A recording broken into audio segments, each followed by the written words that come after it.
आप देख रहे हैं प्रेस एक्सप्रेस। मैं हूं आपके साथ हर्षिता।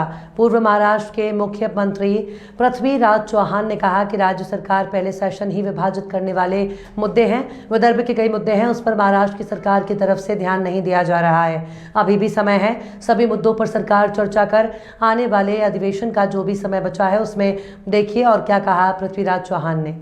हमारे साथ में पूर्व मुख्यमंत्री पृथ्वीराज चौहान जी है। पृथ्वीराज सर, पहले ही दिन से सदन में जिस तरीके से कार्रवाइयां चल रही है, आरोप प्रति आरोप लगाए जा रहे हैं, कभी किसी दिशा सालियान जैसे मुद्दों को उठाया जा रहा है, सामान्यतः जनता से जो जुड़े हुए मुद्दे हैं उसे कहीं ना कहीं दरकिनार किया जा रहा है। देखिए, ये सरकार की जिम्मेदारी है कि अधिवेशन किस तरह चलाया जाए।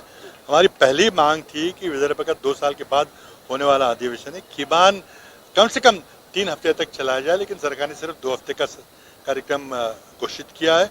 और वो भी देखिए, पहले हफ्ते में अपना सब कामकाज निकाल लिया है, दूसरा हफ्ता चलेगा नहीं चलेगा कुछ पता नहीं है। और फालतू में ऐसे विभाजित करने वाले मुद्दे उठाए जा रहे हैं। अब अधिवेशन सुचारू तरीके से चलाने की जिम्मेदारी तो सरकार की है।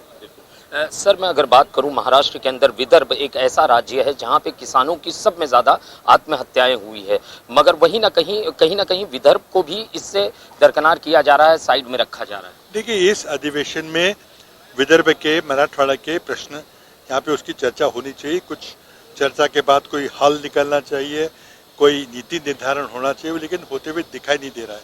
सरकार की मंशा क्या हम नहीं समझ पा रहे हैं। लेकिन मैं कह रहा हूँ कि अभी भी 5 दिन का समय है, अभी भी अधिवेशन को सुचारू तरीके से चलाया जा सकता है। विदर्भ के मुद्दों को अहमियता दे सकते हैं।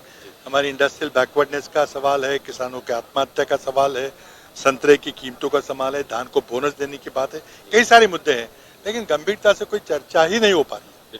सर, आखिरी सवाल, सीमा विवाद के ऊपर जिस तरीके से तलवारें खिंची हुई है, दोनों तरफ कर्नाटक लिया जाए या महाराष्ट्र लिया जाए, मगर वहां पे कहीं ना कहीं सत्ता पक्ष जो है महाराष्ट्र के अंदर कुछ शांत नजर आ रही है, क्या वजह लगती है? अब देखिए, आप सब देख रहे हैं जिस तरह से कर्नाटक का सत्ता पक्ष उकसाऊ भड़काऊ वक्तव्य कर रहा है, रेजोल्यूशन पारित कर रहा है, महाराष्ट्र सरकार चुप्पे से सब सुन रही है। इसलिए हमने सुबह हाउस में ये प्रश्न उठाया था, तो सरकार ने हमें आश्वासित किया है कि हम एक जॉइंट रेजोल्यूशन, सभी सदन की ओर से एक रेजोल्यूशन लाने की कोशिश करेंगे। उसका हम इंतजार कर रहे हैं। लेकिन मैं समझता हूँ कि रेजोल्यूशन से सिर्फ काम नहीं चलेगा।